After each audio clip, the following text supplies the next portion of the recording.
others. You'll be part of those that are making it well in the land of living.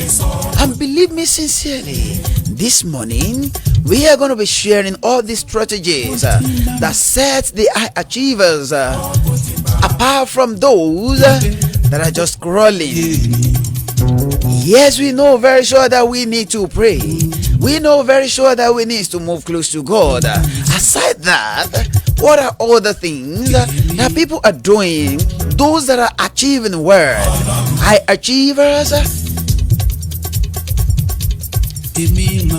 Let me pick it from here. Ntimo nsori, lóòótọ́ ló jẹ́ wípé èèyàn gbọ́dọ̀ fi àdúrà kúnnú ọ̀rọ̀ ayé ẹ̀ láyé. Tí ò bá fi àdúrà kúnnú ọ̀rọ̀ ayé ẹ̀, ó ṣeé ṣe kó má sí bẹ́ẹ̀ kó má lálùyọ.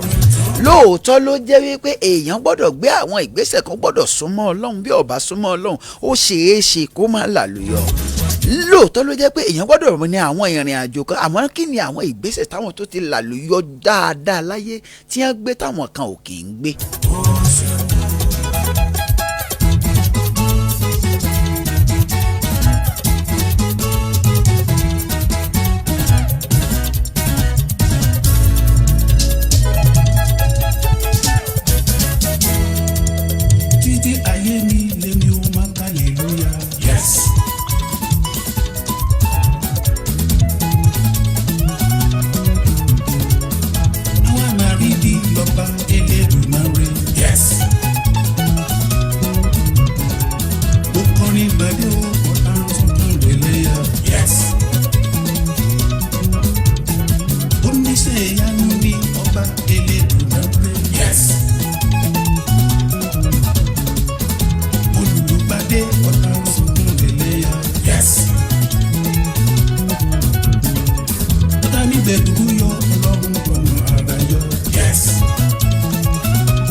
Ẹ má gbàgbé wípé tó bá ti di aago 5:30 ìṣẹ́jú méjì náà lókùn báyìí á ṣe bẹ́ẹ̀ á lọ pèrún. Tá a bá ti wá dé láti ibi tá a ti lọ pèrún, á wà nà ń bẹ́ẹ̀ ní ràbájì gan ní skunkẹ́lẹ́ tòótọ́ ní tọ̀tọ̀rí ní Firigidi fìyìn láàárọ̀ yìí.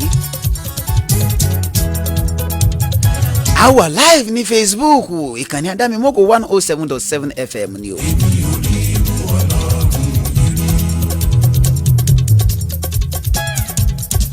Èmi ò máa rí irú Ọlọ́run ìrí o. Èmi ò rí irú Ọlọ́run ìrí. Kò dáwọ́ ire dúró lórí ẹbí.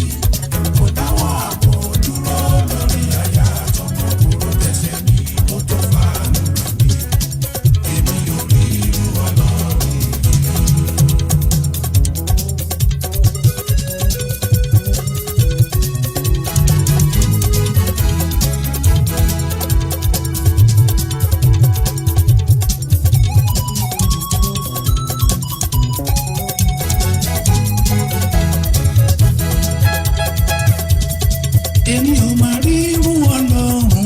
aago 5:30 gẹ́gẹ́ á ṣe bẹ́ẹ̀ á lọ pèrún. Tá a bá ti wá padà dé, kí lohun tó mú àwọn tí wọ́n ń ṣe bẹ́ẹ̀ tí wọ́n làlùyọ tó ń làmìlaka bí wòlíì wa Prophet Sam Olúalọ, kí ni ohun tó ṣe bẹ́ẹ̀ tó mú wọn làmìlaka yàtọ̀ sáwọn tó kù? Ẹ máa gbọ́ lónìí lágbára Ọlọ́run bá mi sùn màrè. Ìgbésẹ̀ wo ni a gbé táwa kan ò gbé? Kì í ṣe iṣẹ́ náà ń gbogbo ẹ̀.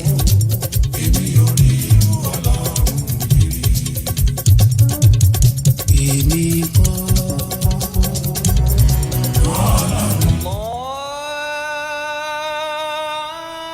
Allahu Akbar, Allah.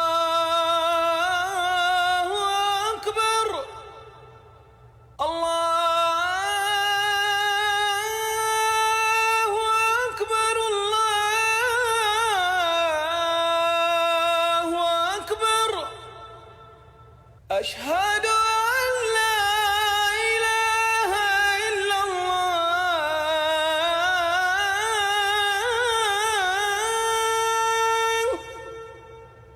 أشهد أن لا إله إلا الله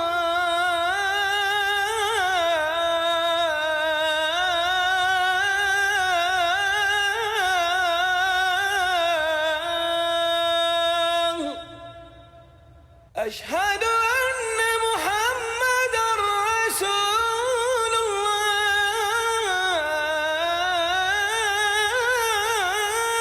الله أشهد أن محمدا رسول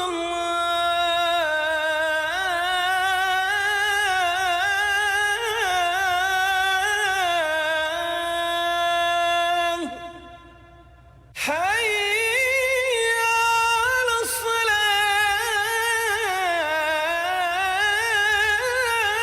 الصلاة حي على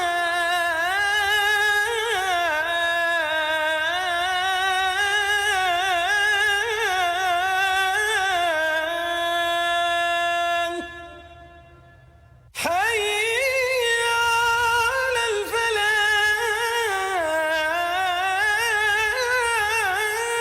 الفلاح حي على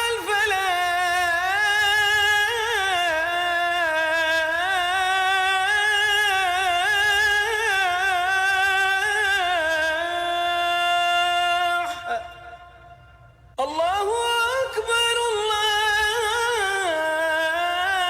الله أكبر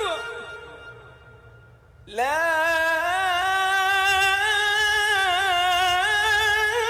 إله إلا الله. Anasu lọ́lọ́run pe àwọn ẹ̀dá tó túmọ̀ sí onígbàgbé èyí ni ìrun pípè fún sọ̀látò ṣubúì láti ìkànnì Adámimógo 107.7 FM Ìdó Èkìtì kí Ọlọ́run ó gbà ní ìbádà fún wa àmín. Adámimógo ó dùn ó yàtọ̀ oyin mọ̀mọ́. Ìwọ ló dá mi láti pilẹ̀ṣẹ̀ wa. Ìwọ lẹ̀rí mi láti pilẹ̀ṣẹ̀ wa. Ọlọ́run Abraham, Ọlọ́run Isaki, Ọlọ́run Jacobu. Ìwọ lágbára mi láti pilẹ̀ṣẹ̀ wa.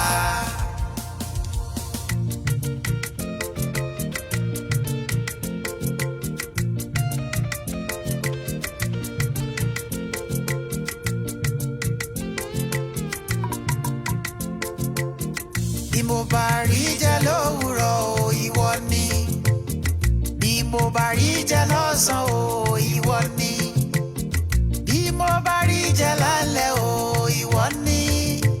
Bí n kò sì rí jẹ lóòrọ̀ lọ́sàn ratalẹ́. Jésù mi ìwọ ni. Bí mo bá rí o. Bí mo bá rí jẹ lówùrọ̀ o ìwọ ni. Bí mo bá rí jẹ lọ́sàn o. Ẹ káàbọ̀ padà láti ibi ìrun pípè òun ẹ jẹ́ á ṣe bẹ́ẹ̀ ẹ jẹ́ á tẹ̀ wájú lórí àwọn nǹkan tí mo sọ wípé a máa ṣe bẹ́ẹ̀ a máa pẹ̀kẹ́ lù fún tòní kí mo sọ pé a máa pẹ̀kẹ́ lù fún tòní gbogbo ẹ̀yin tẹ́ ẹ bá ti jí o ẹ ṣe bẹ́ẹ̀ ẹ jí àwọn aráalé yín gbogbo wa náà là á dá sí àkọ́kọ́ the first one olóyìnbó pè ní clear goal setting.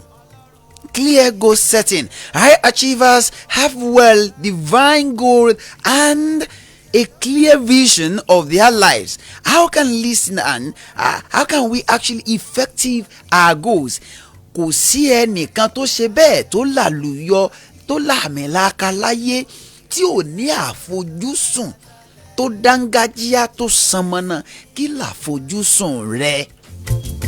Ẹ jẹ́ á jọ wò gbogbo wa kí làfojúsùn gbogbo wa ṣó o láfojúsùn ṣá ṣó o láwọn nǹkan tó o kọ́lẹ̀ pé n tí mo fẹ́ ṣe rèé ṣé kìí ṣe wípé ọjà ń tà ìwọ náà ń bá wọn sọ wípé mo gbọ́dọ̀ gbégbá ọjà yìí, òwò kan ń ṣe wàràwàrà ìwọ náà gbọ́dọ̀ bá wọn gbégbá ẹ̀ṣẹ̀ mọ̀ pé lórílẹ̀‐èdè Nàìjíríà ọ̀pọ̀lọpọ̀ wa tó bá ti ń trendy báyìí ni gbogbo wa máa ń bá trendy.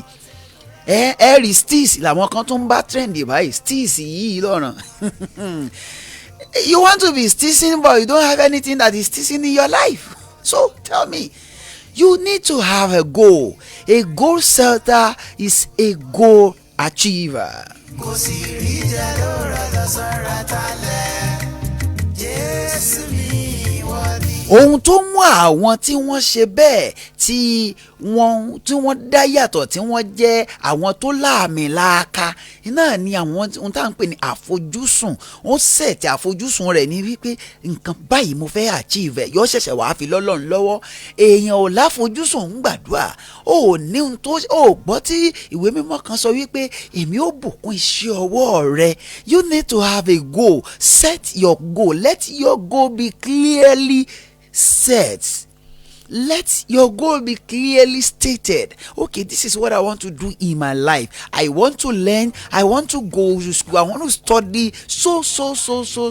I want to be so person in life. There are some of us, there are some of our youth, there are some of our kids now that have it in mind that, okay, this is what they want to do. They want to become an actress. They want to become an actor.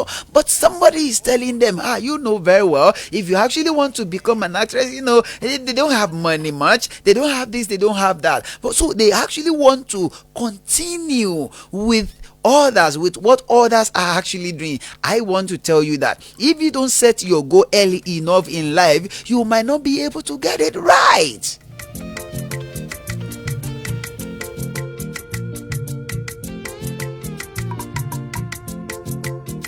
bí mo bá rí jẹ lówùrọ̀ o ìwọ ni. Bí mo bá rí jẹ lọ́sàn o ìwọ ni. Bí mo bá rí jẹ lálẹ́ o ìwọ ni. Bí n kò sì rí jẹ lóra lọ́sàn ratalẹ̀ Jésù mi ìwọ ni. Bí mo bá rí o, bí mo bá rí jẹ lóra. Nǹkan àkọ́kọ́ eléyìí tí a sọ lónìí náà ni wípé kéèyàn ṣe bẹ́ẹ̀ kéèyàn ní àfojúsùn. Ẹlẹ́ẹ̀kejì, resilience and perseverance. Resilience and perseverance. O gbọ́dọ̀ ṣe bẹ́ẹ̀, o gbọ́dọ̀ rí i dájú wípé o ń ṣe nǹkan tó yẹ pé nǹkan máa ń súbọ̀rọ̀. Ẹni tí nǹkan bá ti ń súbọ̀rọ̀, high achievers face failures but bounce back stronger. What strategies can a resilient person actually pick up? Òun ni wípé tó o bá kùnà nídìí nǹkan tó ń ṣe, má rò wípé ó ti tán. Ní ìṣẹ́jú kan sígbà tá a wà yèmí ó kúrò lórí ètò ó di méjì o. Tó bá lọ́jọ́ mẹ́jọ bí n bá ti padà dé a máa tẹ̀ wájú. Ẹ má gbàgbé àkọ́kọ́, clear goal setting, ní àfojúsùn dáadáa. Ẹlẹ́ẹ̀kejì, ní ìfaradà, ní ìfaramọ́ra, ní ìfaradà dáadáa, because no matter what you want to become in life, without resilience you cannot go far. Kò sẹ́ni tó méèkì ẹ̀ lẹ́ẹ̀kan tó ń ṣẹ̀ṣẹ̀ tó ń ṣe bẹ́ẹ̀ ẹ̀ẹ̀kan náà tó ń ṣe náà dẹ̀ méèkì ẹ̀. Ọ̀pọ̀lọpọ̀ wa láti fail. Irú àwa tá à ń sọ̀rọ̀ yìí gan, ọ̀pọ̀lọpọ̀ wa ti fail láàárọ̀, a ti fail láwọn ọ̀nà kan, a ti kùnà. So but because we don't relent, àfira wàhálẹ̀ pé ó ti tán náà nu. Nǹkan tó jẹ́ ká ṣe bẹ́ẹ̀ ká méèkì ẹ̀. Ẹ wò ó, lágbára Ọlọ́run bá mi Èdùmàrè, ìbànújẹ́ ò ní dé bẹ́ẹ̀ nìkan ọ̀kan wa. Ẹ jẹ́ á máa tẹ̀ wájú. Ẹ má gbàgbé o, béèyàn bá fẹ́ dá a láyé, tó bá fẹ́ ga láyé, ó ní àwọn ìgbésẹ̀ kan láti gbé. Mo ti kọ́ ọ ní méjì lónìí, bó bá dọjọ́ mẹ́jọ á máa tẹ̀ wájú. Ẹ wò ó, Dókítà Ọlámídé, ó dìgbà míì. Bí mo bá rí jẹ lọ́sàn o